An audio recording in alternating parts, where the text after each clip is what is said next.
সত্য বই মিথ্যা বলিব না।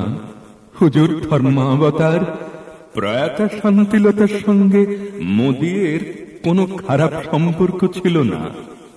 ইহা সত্য যে একবার মৌরিগ্রাম হইতে তাহাকে থলকমলের চারা আনিয়ে দেয়।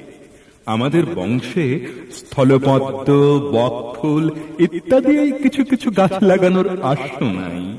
হুজুর ধর্মাবতার আশ্য কথাটির অর্থ বলা কঠিন। সোজা করিয়া বলা যাইতে পারে ওই সব গাছ লাগানো নিষেধ আছে।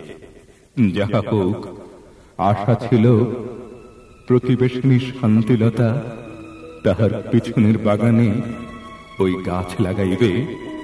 প্রতিদিন সকালে আমার দক্ষিণের জানালা দিয়া থলকমলের শোভা দেখিব। শান্তিলতা তাহাই করিয়াছিল।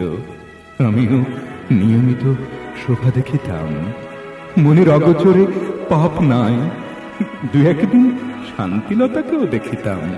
হুজুর ধর্মাবতার ইহা অপেক্ষা খারাপ সম্পর্ক তাহার সঙ্গে আমার ছিল না। হুজুর ধর্মাবতার ইহা অপেক্ষা খারাপ সম্পর্ক তাহার সঙ্গে আমার ছিল না।